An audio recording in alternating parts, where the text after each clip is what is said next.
جی آپ سب کو میری آواز آ رہی؟ مسیح یسوع میں آپ سب کو سلام۔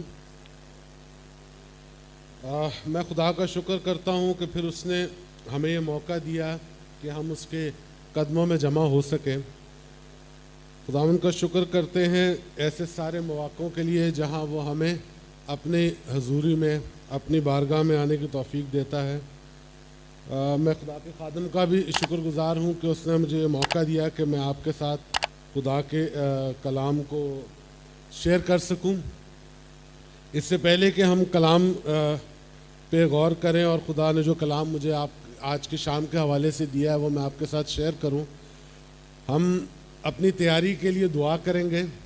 میں آپ سے درخواست کروں گا کہ ہم سب دعا میں اپنے سروں کو جھکائیں۔ میں آپ کے ساتھ دعا کرتا ہوں، میں آپ سے درخواست کروں گا کہ آپ جو دعا میں کرتا ہوں اسے فالو کرنے کی کوشش کریں۔ جو الفاظ میں اس دعا میں بیان کرتا ہوں انہیں سنیں اور انہیں سمجھنے کی کوشش کریں اور اس کے حساب سے اپنے دل کو تیار کریں۔ اے مسیح، ہم تیرا شکر کرتے ہیں اس موقع کے لیے جب تو نے ہمیں اس لائق کیا کہ ہم تیرے قدموں میں آ سکیں اور تیری آواز کو سننے کے لیے اپنے دلوں کو تیار کر سکیں۔ اے مسیح، ہم میں سے کوئی فعل یا کوئی عمل نہیں کرتا جس سے ہم اس بڑے فضل کے لائق ہوں، لیکن یہ صرف تیرا پیار ہے، تیری محبت ہے، تیری پدرانہ شفقت ہے کہ تو ہمیں زندگی میں موقع دیتا ہے کہ ہم تیرے قدموں میں آ سکیں اور تیرے کلام کو سن سکیں۔ خدا، اس موقع کے لیے بھی ہم تیرا شکر کرتے ہیں جب تو ہمیں دنیا کے جھنجھٹوں سے اور تکلیفوں، دکھوں اور پریشانیوں سے الگ کر کے ہمیں اس جگہ لے کے آیا ہے کہ ہم تیرے کلام کو سن سکیں۔ پیارے یسوع، ہمارے دلوں کو تیار کر، ہماری روحوں کو تیار کر۔ تیرا کلام کا بیج جب ہمارے دل کی زمین پہ گرے تو خداوند وہ 60 گنا، 70 گنا بلکہ 100 گنا پھل لائے۔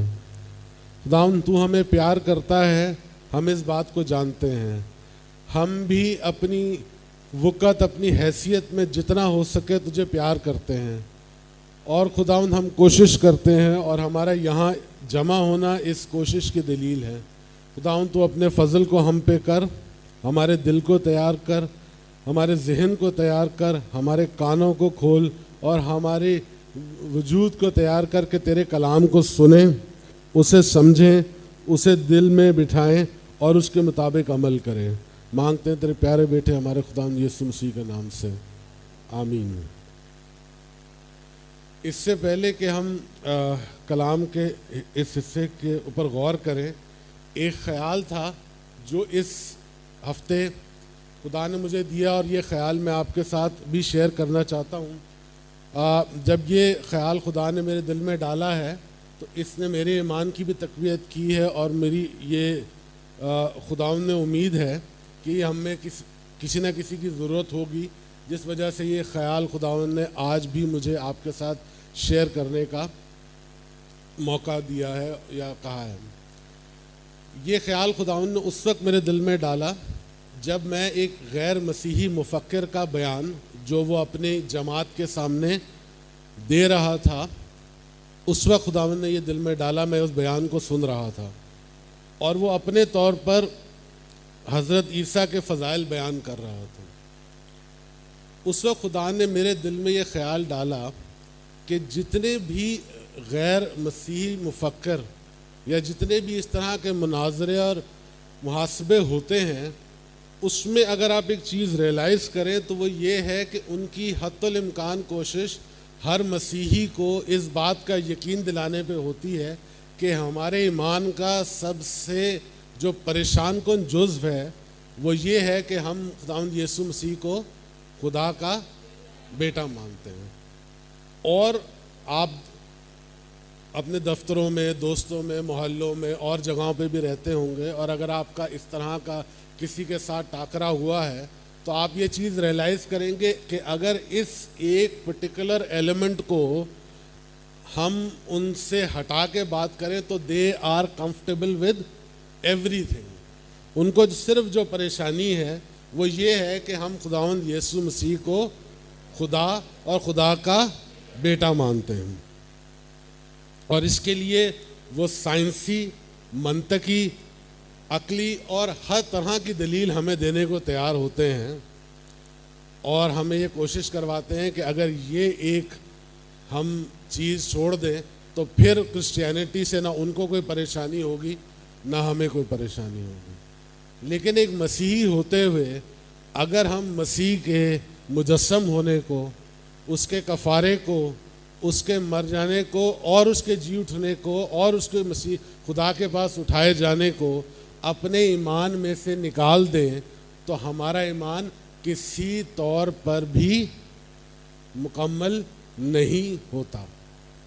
یہ خیال میں نے آپ کے ساتھ شیئر کیا ہے، آپ اس کو دیکھ لیجئے گا۔ آپ اگر اس طرح کے کسی معاملے میں پڑھے ہیں، یا آپ نے اگر کوئی ایسا کلپ دیکھا ہے، یا آپ نے ایسی کوئی پروگرام دیکھا ہے، یا ایسی کوئی بات سنی ہے جس کی وجہ سے آپ کسی طرح کے اضطراب میں ہیں، یا آپ کی کسی دلیل کی وجہ سے آپ کو کوئی کسی بات کو سچ لگ رہی ہے یا ایکسیپٹیبل لگ رہی ہے، تو یہ میں خدا کا خادم ہوتے ہوئے آپ کے سامنے یہ بات کلی طور پہ رکھنا چاہتا ہوں کہ اگر ایک مسیحی ہوتے ہوئے ہم یسوع کے خدا ہونے کا اقرار نہ کریں اور اس کو خدا کا بیٹا نہ مانیں تو ہمارا ایمان مکمل نہیں ہوتا۔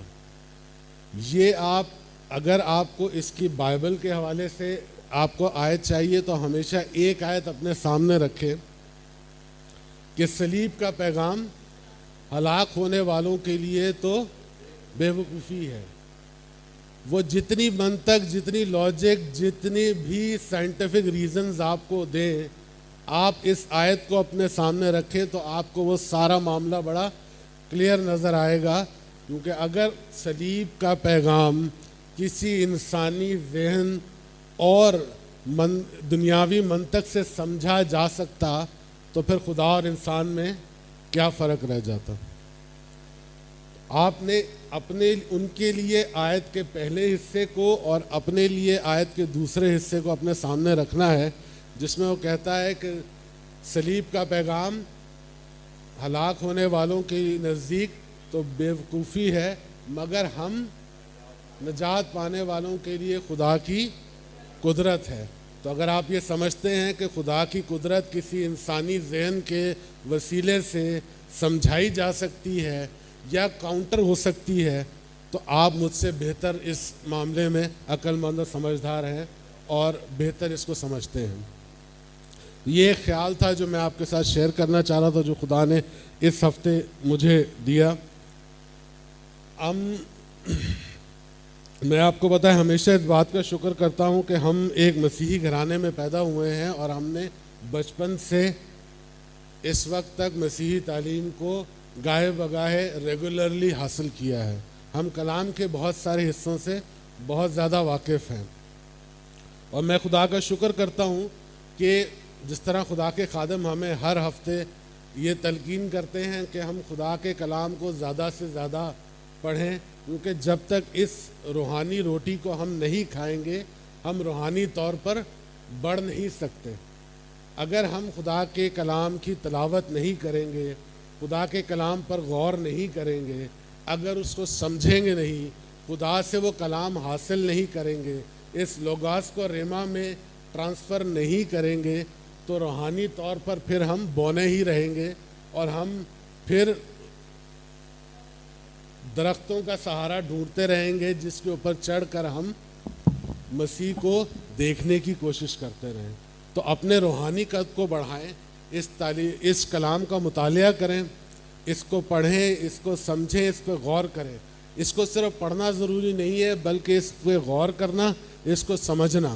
جو میں نے آپ کے ساتھ اس صلاح استعمال کی کہ اس لوگاس کو ریما میں آپ نے کنورٹ کرنا ہے، یہ آپ کی ذمہ داری ہے۔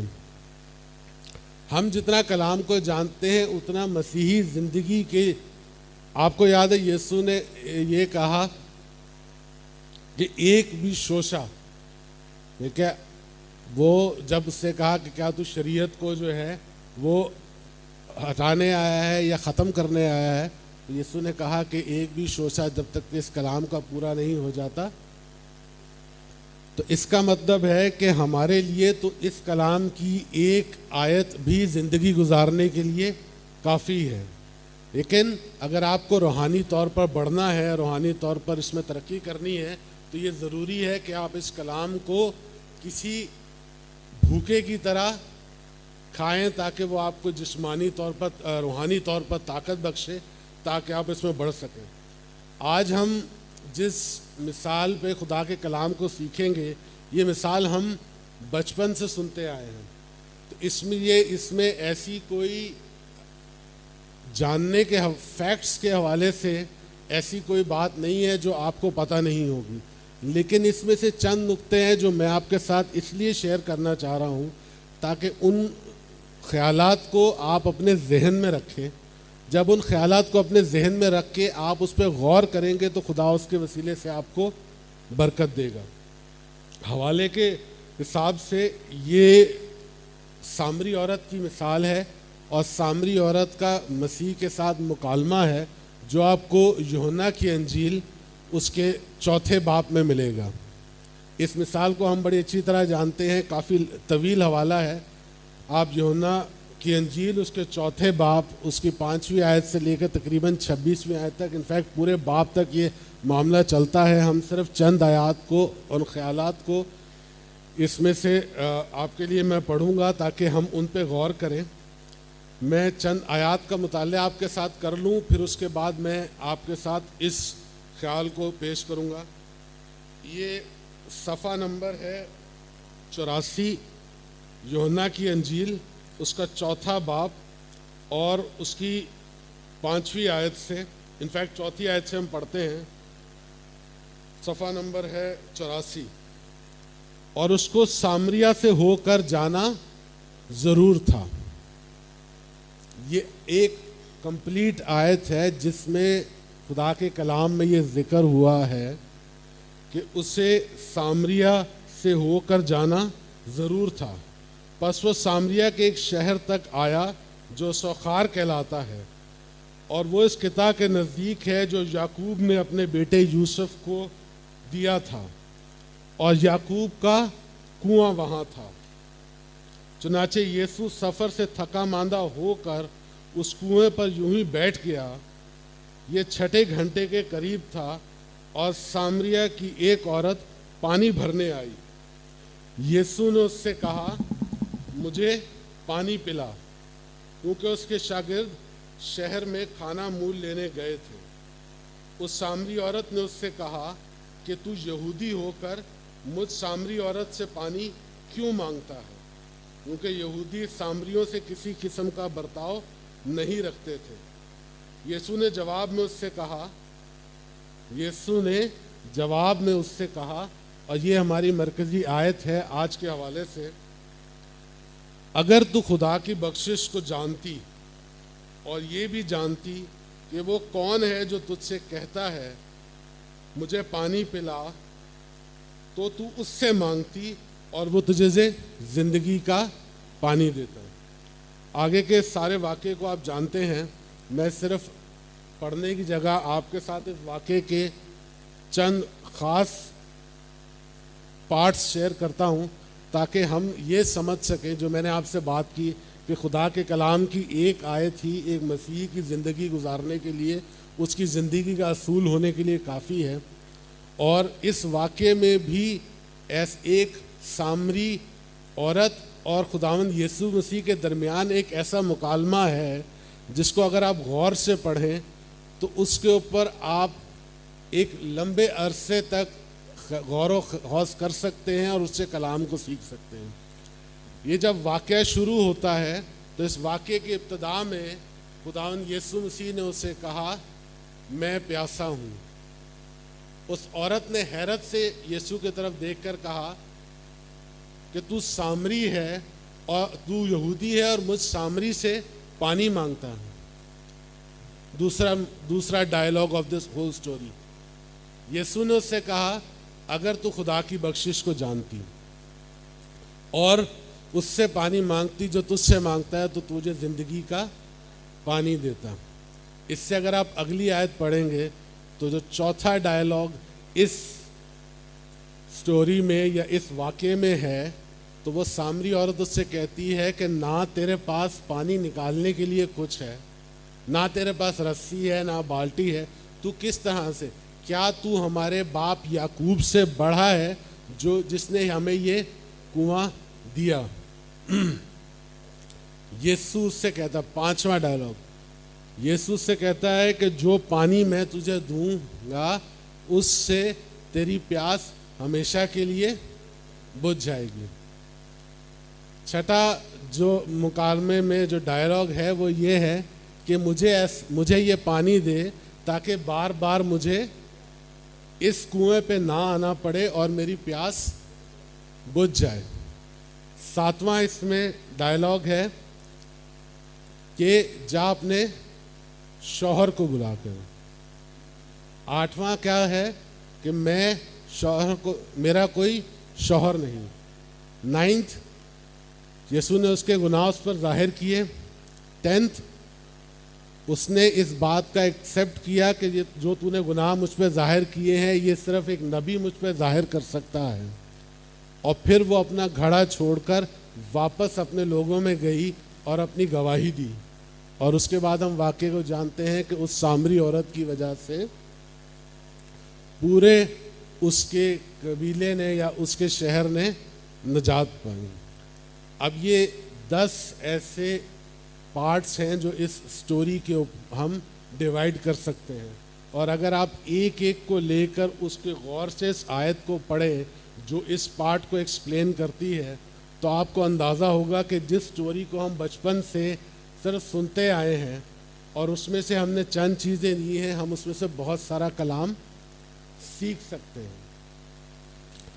ہم اس میں سے صرف 2 خیالات پہ غور کریں گے، کیونکہ ہم کوشش کریں گے کہ یہ جو آج کا کلام ہے وہ ہم سیکھیں۔ آگے میں نے آپ کو مزید اگر آپ اس پہ غور کرنا چاہتے ہیں تو میں نے آپ کو بہت سارے خیالات اس کے حوالے سے دے دیے ہیں، آپ اس پہ غور کر سکتے ہیں۔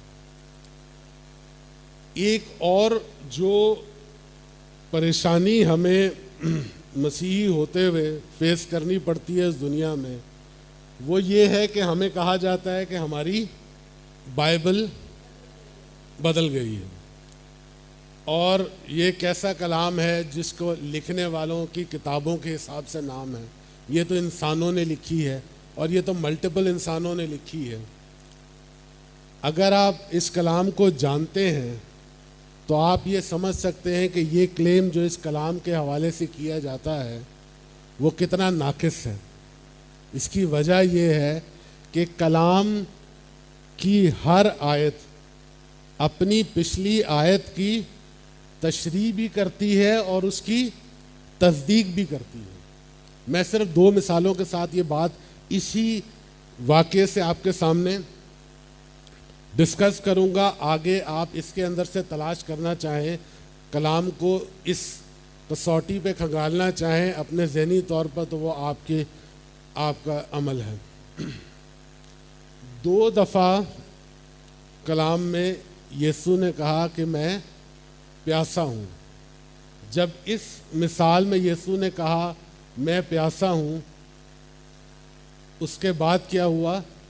تمام سامریہ کے اس شہر کے لوگوں نے نجات پائی۔ جب یہی الفاظ یسوع نے صلیب پر ادا کیے تو اس کے بعد کیا ہوا؟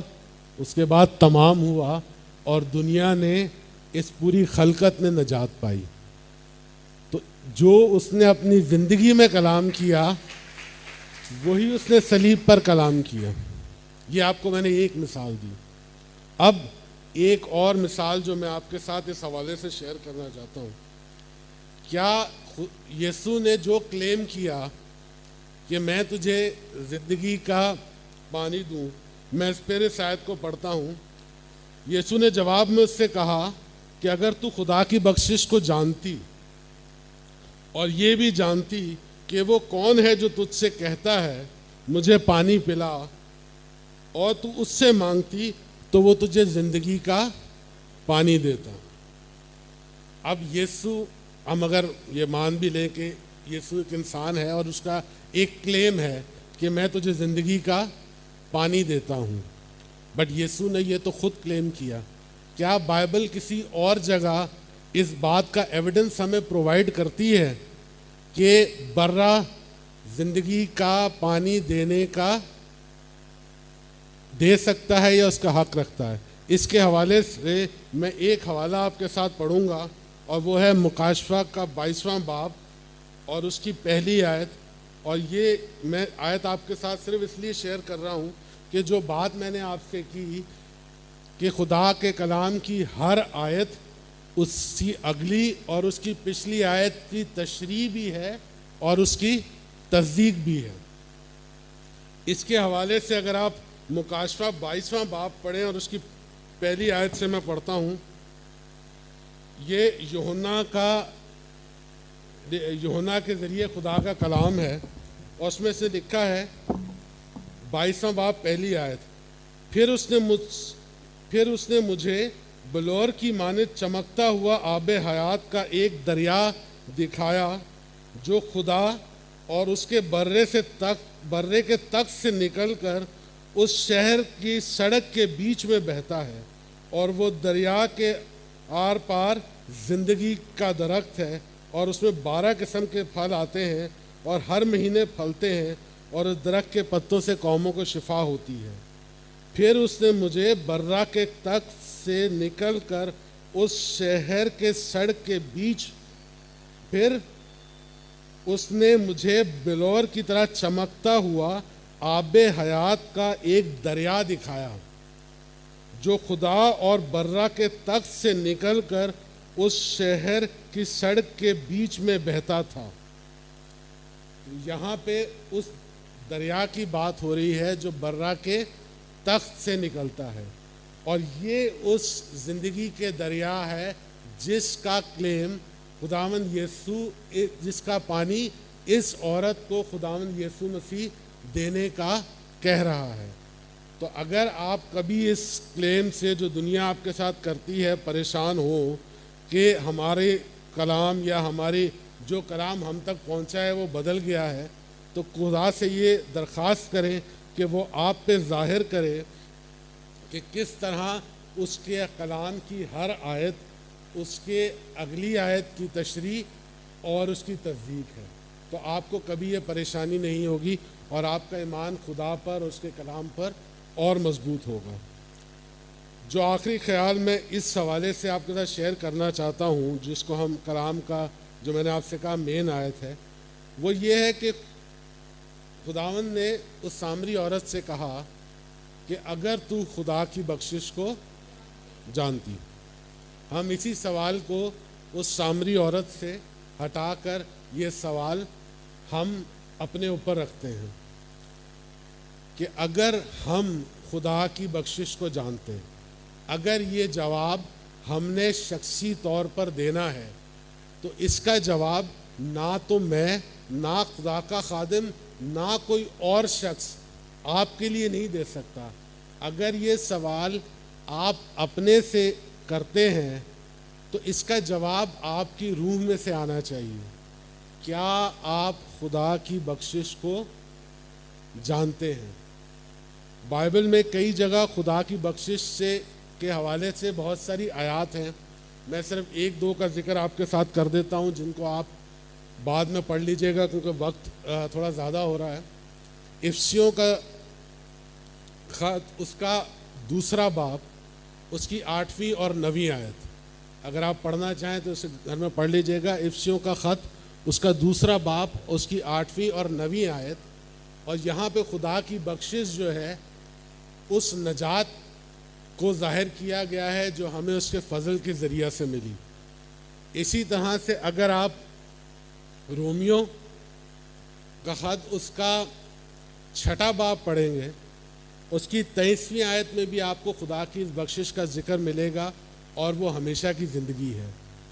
میرے لیے یہ ضروری ہے کہ میں اپنے طور پر جانوں کہ خدا کی بخشش میرے لیے کیا ہے۔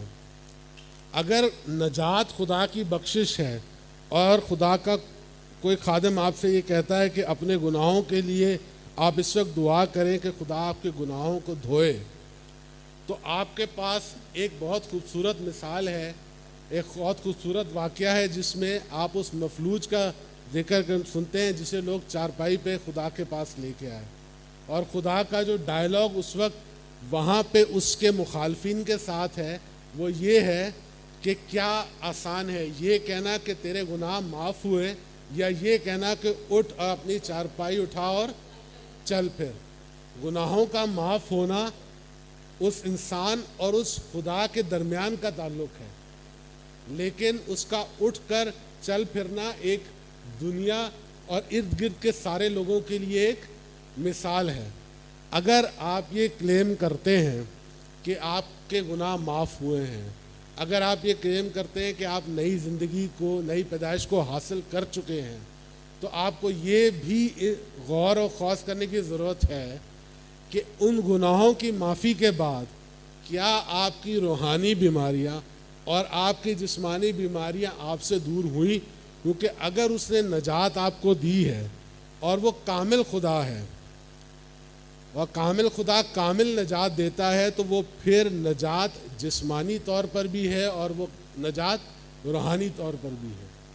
اگر آپ کی زندگی میں کوئی ایسا گناہ ابھی تک ہے جو خدا کی بخشش سے آپ سے دور نہیں ہوا، تو آپ اس کو سوچیں۔ اگر آپ کی خدا کی بخشش کو کلیم کرتے ہیں تو خدا سے یہ پوچھیں کہ تو مجھے بخشش دینے کے لیے تیار ہے، میں بھی اس بخشش کو حاصل کرنے کے لیے تیار ہوں۔ تو اگر ایسا ہے اور تو کامل خدا ہے، تو جو چیز اپنے لوگوں کو دے گا وہ کاملیت کے ساتھ دے گا، تو آج تک میں اس دکھ میں، اس پریشانی میں کیوں ہوں؟